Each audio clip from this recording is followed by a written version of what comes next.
Already there. All right, I'm muting myself, and then you can go. All right, I'm just going to pull up my notes again. Okay. Hello, I'd like to tell you about my friend Leslie. My friend Leslie is one of the most amazing people that I know.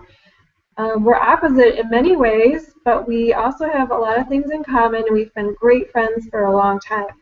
Leslie is my friend from college. We were roommates. I also knew her in high school. She's a wife, a mother of 2 beautiful children, and a yoga instructor. I'm going to share with you a little bit about my friend Leslie. I can use 3 words that describe her: strong, beautiful, and grounded like an oak tree. Leslie is strong. She has always been very physically active. She was into gymnastics in high school. She was one of the best gymnasts we had. She won a lot of meets. She could do all kinds of flips and things like that that I could never do. She was also very into mountain biking in college. That's how she met her husband.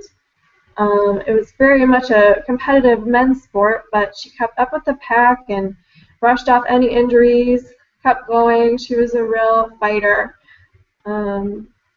She was very athletic, and I really admired everything that she could do because that was the opposite of me. I couldn't do a lot of that stuff.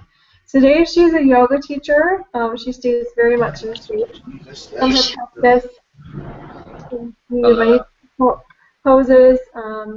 She's even doing stand-up paddleboarding yoga right now. Again, she can do all kinds of cool stuff.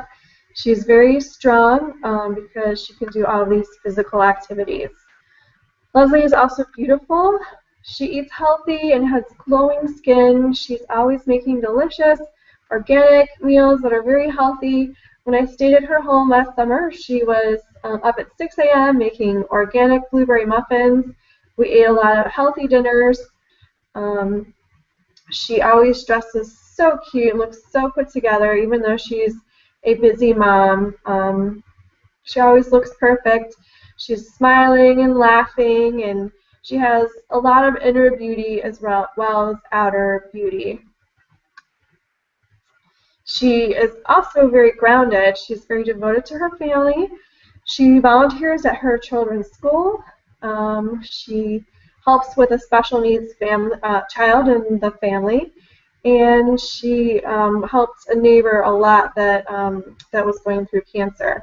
She's a wonderful friend to just about everybody. She was always supportive in college when I needed someone to talk to or needed some direction.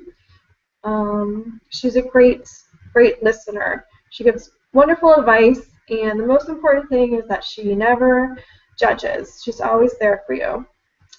She's positive for her family and her yoga students.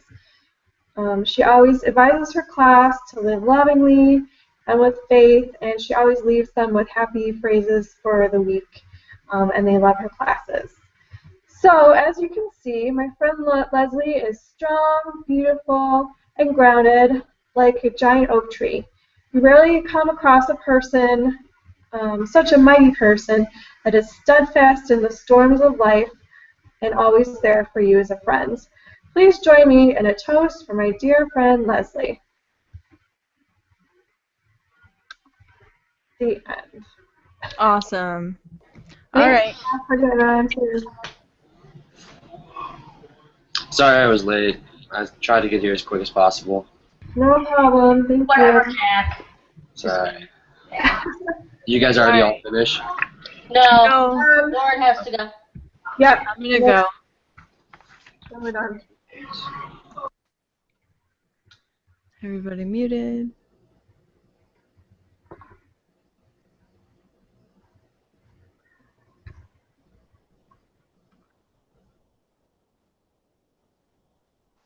Okay. Hi, my name is Lauren, and today I am going to share some things about myself.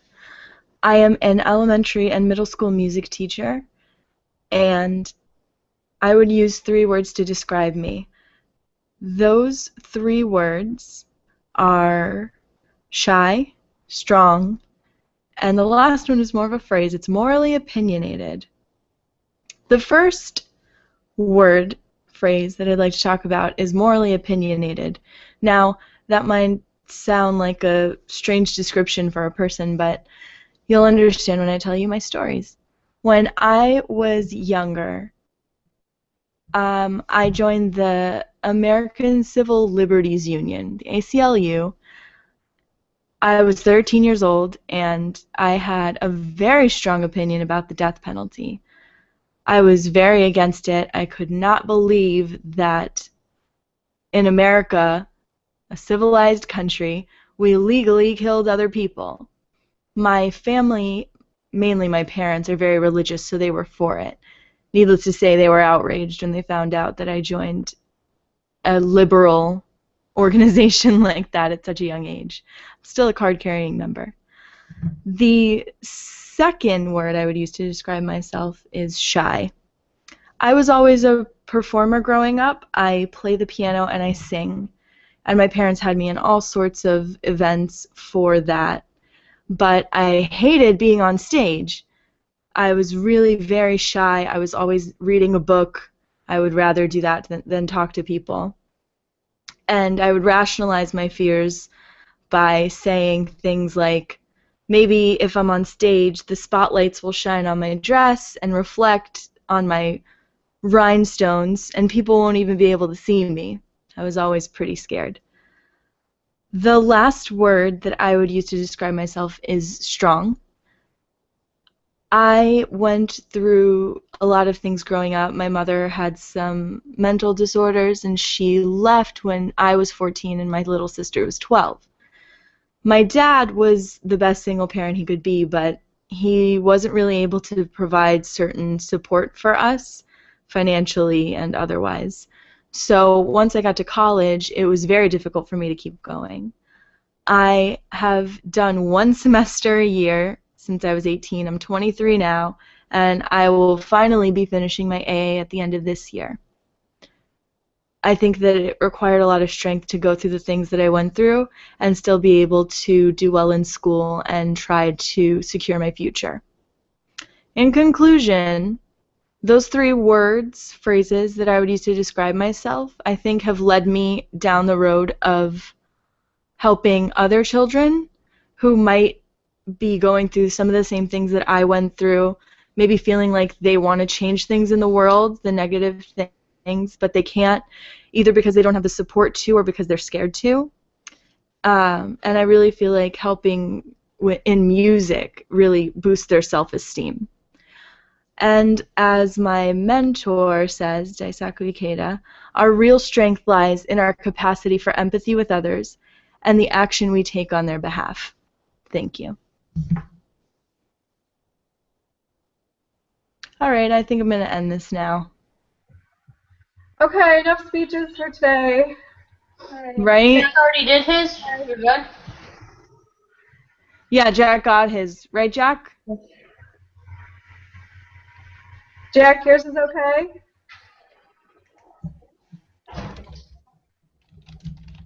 I think so.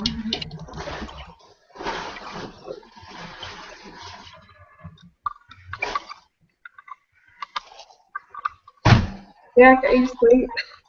All right, should I just hang up?